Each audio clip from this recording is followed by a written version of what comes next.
भारिया गांव के सरकारी अस्पताल में धर्म सिंह चिंतित खड़ा था। अम्मा, मुझे बेटा ही होगा ना?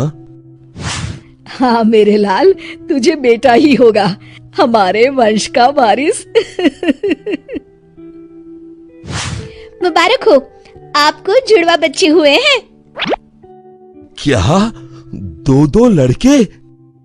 नहीं नहीं, एक लड़का और एक लड़की। क्या? धर्म सिंह का सारा उल्लास धरा का धरा रह गया। अब उसे दूसरी चिंता सताने लगी, लड़की की शादी की। अम्मा, अब इतनी महंगाई में इस लड़की को कैसे पालू पोसूं? और इसकी शादी? बाप रे बाप। आपकी पत्नी आपको अंदर बुला रही है। कमरे के अंदर पद्मा के बगल में 2 बच्चे थे। देखिए जी, दोनों आप पर ही गए हैं। लड़का कौन सा है? ये रहा। धर्म सिंह ने अपने बेटे को उठाया और उसे चूमने लगा। कुछ देर बाद, ए जी, इसे भी देखिए ना, इसके नैन नक्श कितने सुंदर हैं। हाँ हाँ, रहने दो। ये सुनकर बेचारी पद्मा का मुंह उतर गया।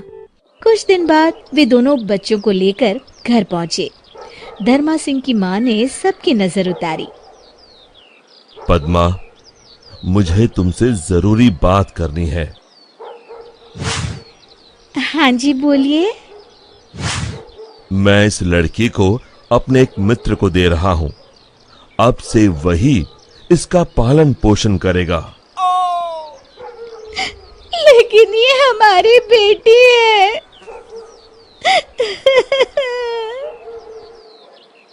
मैं जानता हूं, लेकिन मेरी बात समझने की कोशिश करो पद्मा। इतने महंगाई के जमाने में हम 2 बच्चों को कैसे पालेंगे? ऊपर से ये लड़की है, इसकी शादी ब्याह का खर्चा कहां से लाएंगे? मेरा जो मित्र है, उसकी कोई संतान नहीं है। वो हमारी बेटी को बड़े लाड़ प्यार से पालेगा, हमसे भी बेहतर। आप जब इतने बड़े परिवार को पाल सकते हैं, तो क्या आप इस नन्ही की जान को नहीं पाल सकते? पद्मा, मेरी बात समझो। हमारी आर्थिक स्थिति बहुत खराब है, हम इसे नहीं पाल पाएंगे। लाओ, इसे मुझे दे दो। पद्मा अपनी बेटी को पकड़कर रोती रही और फिर धर्म सिंह के ज्यादा जिद पर उसने रोते हुए अपनी बेटी को धर्म सिंह के हवाले कर दी। धर्म सिंह ने अपनी बेटी अपने दोस्त की पत्नी को दे दी, जो बच्ची को पाकर फूले ना समाई। यह धर्म सिंह अपने बेटे को लाड़ करने लगा। धर्म सिंह अपने बेटे को चलना सिखा रहा था। ये देख पद्मा अपनी बेटी का सोचकर रोने लगी।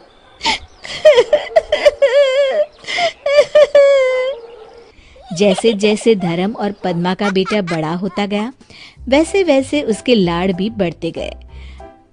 अब धर्म अपने बेटे को कंधे पे गांव भर घुमाया करता था। मुझे चॉकलेट चाहिए, मुझे चॉकलेट चाहिए, मुझे चॉकलेट चाहिए। हाँ हाँ, ये लो। अब 20 साल बाद, बाबा, मुझे फटफटी चाहिए।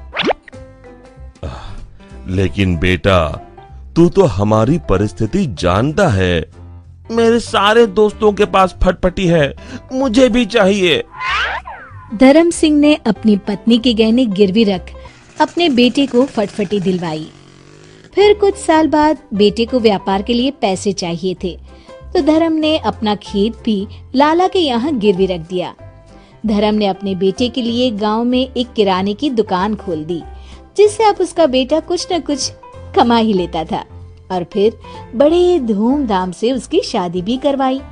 लेकिन ब्याह के बाद लाड साहब के तेवर और भी बदल गए। धर्म का बेटा हमेशा उससे झगड़ता रहता।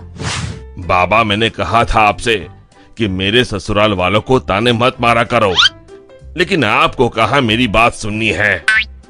अरे बेटा, मैं तो बस समधी जी से मजाक कर रहा था।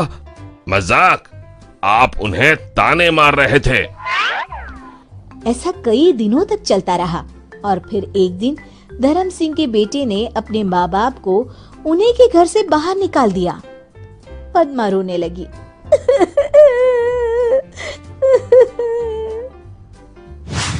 अरे बेटा, ये तू क्या कर रहा है?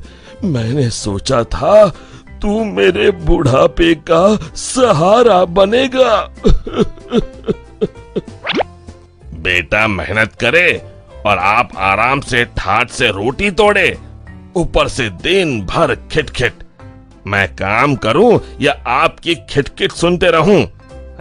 जाइए जाइए, अपना रोना कहीं और रोइए। बेटे की ऐसी कटाक्ष भरी बातें सुनकर धर्म सिंह पूरी तरह से टूट गया।